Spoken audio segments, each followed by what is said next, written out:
What's up guys, my name is Ace, and with the addition of the Tonfa melee weapon in Season 4, I thought it was time to do a proper comparison of all of the secondary melee weapons that we have in the game. And it turns out there's actually quite a few differences between all the melee weapons, so let's dive right into it, and we'll start it off with some of the most important stats when it comes to these melee weapons, and this is their melee range, as well as the radius, or how close to the target you need to have the center of your screen in order to get a hit with that melee weapon. And this is the final result. As we can see with the fists, while the range isn't very good, it's only 1.4 meters, it's got a very forgiving hit angle, so they basically just have to be somewhere on your screen if you're within 1.4 meters of them, and you should be able to get a hit with your fists. Whereas with the combat knife, we get a slightly longer hit range, but that hit angle isn't nearly as good as the fist. It's only about 30 degrees off center, so you do have to be aiming a little closer to the target for that one. After that, the dual Kodachis has the best combination of range and hit angle, and this hit range is 2 meters, while the angle is about 35 degrees off center.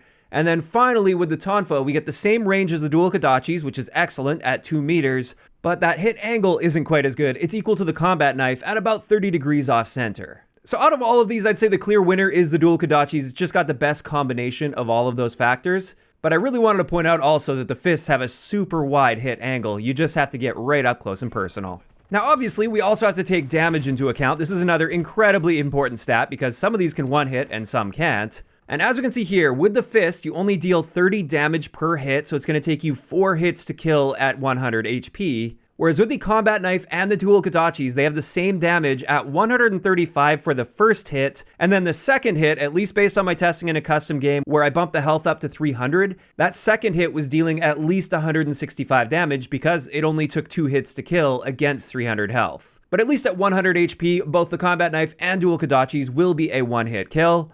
And then finally, the Tonfa is just under that one-hit kill threshold. It deals 95 damage, which is a lot, but it will still take you 2 hits to kill against a full health enemy with 100 HP.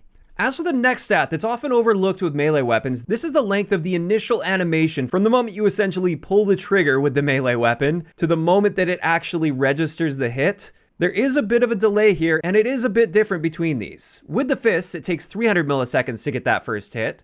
With the combat knife, this is the slowest at 350 milliseconds, and then with both the dual Kodachis as well as the Tonfa, this is 250 milliseconds. So like I said, that's the amount of time it takes to get the first hit. Now I want to show you guys the measurement between hits. So if it takes you multiple hits to kill, how long of a delay is there between one hit and the next? And with the fists, this is 400 milliseconds. With the combat knife, it's 700, which is quite slow. And the dual Kodachis are right behind that at 650 milliseconds. Although with both of those, at least at 100 HP, it doesn't really matter since it'll be a one-hit kill. And then with the Tonfa, this is the fastest at 300 milliseconds. And what this means for our time to kill potential from the moment the first hit registers to the moment the enemy player is dead. With the fist, this is 1200 milliseconds, which is very, very slow. With the combat knife and dual Kodachis, this is 0 milliseconds since they're both one-hit kills. And then finally, with the Tonfa, this is going to be 300 milliseconds. I guess I should also mention here, with that Tonfa, when you get the first hit, you are going to massively flinch the enemy player, and it's going to kick their aim way upwards and kind of lock them in position. And therefore, even though 300 milliseconds might seem slow for a time to kill value if you compare it to the guns in this game, that first hit is typically going to give you plenty of time to get that second hit off. And with that, this just leaves us with the last set of stats that I wanted to compare between these that are quite important for a melee sort of build, and this is mobility. When it comes to our base movement speeds, the dual Kodachis are the clear winner here at 5.43 meters per second. This is quite fast and noticeably faster than all the other melee weapons. In fact, this is the fastest possible base movement speed that you can get in the entire game. Then when it comes to our sprint speeds, this is where the fists and the combat knife actually come out on top at 6.67 meters per second. That's a very fast sprint speed, although still not as fast as a Fennec build that you can make if you're using all of the movement speed attachments on it. It is also worth noting here the Tonfa is a little bit faster than the dual Kodachis. And then finally, let's have a look at our tack sprint speeds, and this is actually where the Tonfa comes out on top at 8.08 meters per second. That's an incredibly fast movement speed. It's just a little bit faster than the fist and the combat knife, but noticeably faster than the dual Kodachis. So it is quite interesting how they've balanced the movement speeds here. It seems like each one of these excels in a particular area of movement.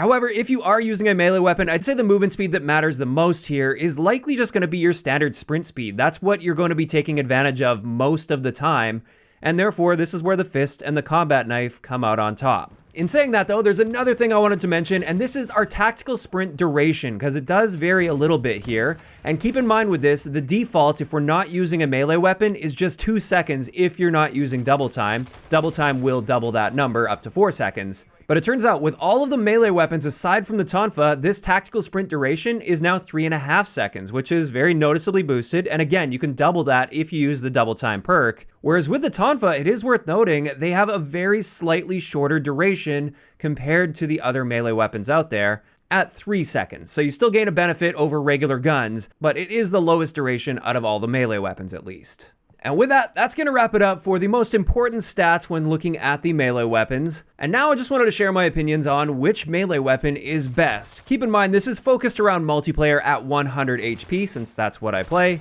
And I've got to say, I think they've done quite a good job of balancing melee weapons across the board here. I feel like each of them has their own unique pros and cons, and therefore I don't think there is a clear and obvious answer to this. However, if I had to choose for regular multiplayer, I would probably lean in the direction of the dual Kodachis. Unless, of course, I'm just using that melee weapon for a speed boost, so I can swap to that to get an opening route, for instance. In that case, of course, I'd go with the combat knife just for that better sprint speed. But the reason I go with the dual Kodachis if I'm actually using it as a melee weapon is despite the fact that we have a slower sprint speed, we do get a better hit range as well as hit angle, so it's going to be more forgiving as far as getting that hit. It still maintains a one-hit kill at 100 HP, which is excellent. And it also has a slightly shorter animation for that first hit to register when you compare it to something like a combat knife. Now, in saying that, I think you can use pretty much any one of these melee weapons just fine. And I will say, if I was a Warzone player, I'd probably lean a bit more in the direction of the Tonfa, simply because you can get those follow-up hits really, really quickly, and you're still dealing very respectable damage with that.